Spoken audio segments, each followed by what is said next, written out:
The next chapter that we take in geography is motions of the earth. Now, in the previous chapter, we read about the latitudes and the longitudes.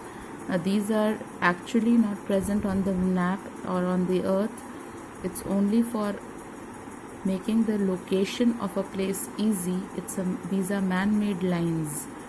Equator divides the earth into northern and southern hemisphere, whereas the prime meridian, which is 0-degree meridian, and it's a longitude, divides the earth into eastern hemisphere and western hemisphere. And in that connection we saw the two prominent motions of the earth, which the earth while moving around the sun takes, and those are the rotation on its axis, and the second one is revolution. It revolves around the sun in an elliptical orbit kind of a structure and moves around the sun. So these two prominent motions we are going to read about in this chapter and go into the details. So the new chapter we take up is motions of the earth.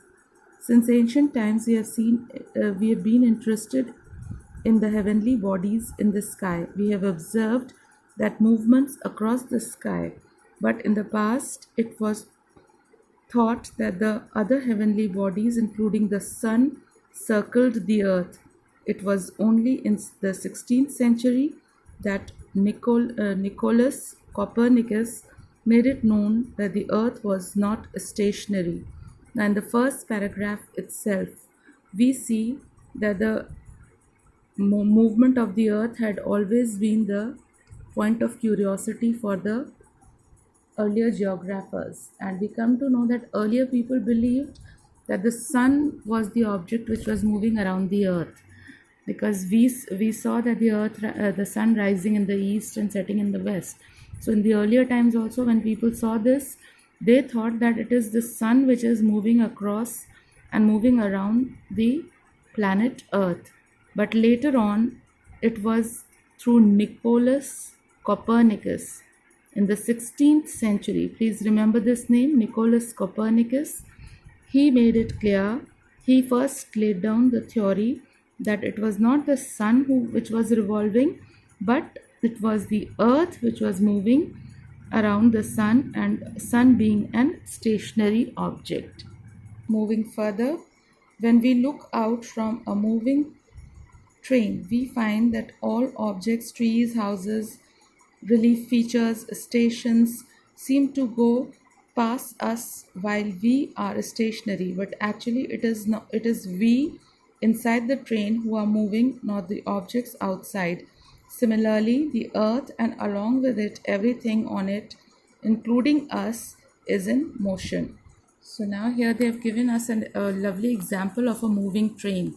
Now all of us have sat once in a while on a train. So as the train moves, when we look out of the window, we see the relief features like trees, mountains, etc. Whatever is seen outside the window appears to be moving in the opposite direction. They are just moving as it appears as if they are flashing backwards in the direction against the direction of the train. But in actual, it is not the objects which are moving or the things outside the window of a train which are moving. We don't find the trees and houses moving. They only appear to us to be moving. In fact, it is the train which is moving, and this example is aptly suited when we talk of the movement of the earth. Now earth, we all live on earth, and so we, along with all the other objects, as the earth moves around the sun, we are moving. And since we are moving, and when we look at the sun, it appears as if the sun is moving around us. So this was a perfect example for us to follow. Then next, the earth may seem to be still beneath our feet, but it is actually moving. It is spinning around its own axis as well as circulating around the sun along an elliptical orbit. These two motions of the earth in space are known as rotation and revolution respectively. Now, as I told you in the beginning only, the two basic motions of the earth, the chapter's name is Motions of the Earth.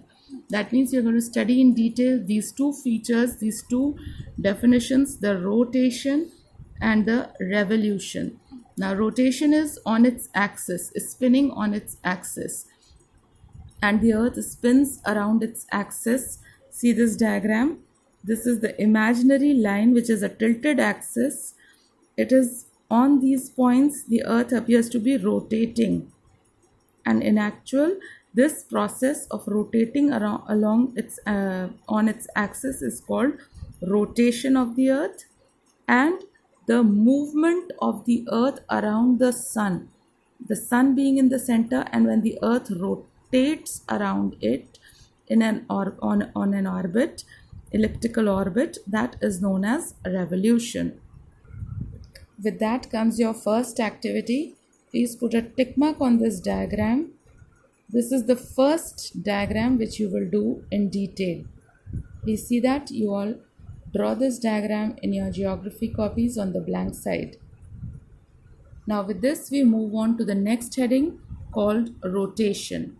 The daily spinning movement of the earth from west to east on its own axis is termed as rotation. The imaginary line axis of the earth is tilted at an angle of 23.5 degrees to the vertical plane. It makes an angle of 66.5 degrees to the orbit or path of the earth's revolution around the sun, known as orbital plane. This tilt of the earth remains fixed even when it revolves around the sun. This is called the inclination of the earth's axis. The northern tip of the axis is called the North Pole, while the southern point is called the South Pole. Now, we talked of rotation, and we know that the spinning movement of the earth on its axis is called rotation. But then here are certain terms which are totally new to you, so I would like you all to pay attention to them. Now, this 23.5 degrees inclination. Now, please look at this diagram here. Can you see this tilted axis? Instead of being straight here, instead of being like this, it is slightly tilted. So now this angle which it is making, the vertical angle which it is making is 23.5 degrees. This angle is 23.5 degrees. Now this is the vertical angle which it is making. So it is 23.5 degrees vertically inclined. Now out of 90 degrees, if you minus 23.5 degrees, the remaining would be 66.5 degrees. So if you take this whole angle, if this is 23.5, it is on a vertical line, but 66.5 degrees is on the orbital line. That means the line of orbit from where it is circulating. So now these two terms are clear, that 23.5 degrees it is tilted on a vertical plane, and it makes an angle of 66.5 degrees to the orbit or path of Earth's revolution. Now the path of Earth's revolution as it is moving, it is 66.5 degrees. Clear? Then they talk of the new term called orbital plane. Now this is that path where the Earth spins around the sun. Now the movement, it does not move in any haywire direction. It follows a fixed path, and that is orbital. And then orbital plane is the straight plane surface which is imaginary, on which the earth is moving, rotating, so that angle has been given. Now this tilt of the earth always remains fixed. That means if this tilt is here, even if the earth is spinning around the sun, every time it will be moving in this direction only. That means it will be tilted only. It will become more clear with this. See the tilt of the earth. Here is the northern pole, here is the south pole.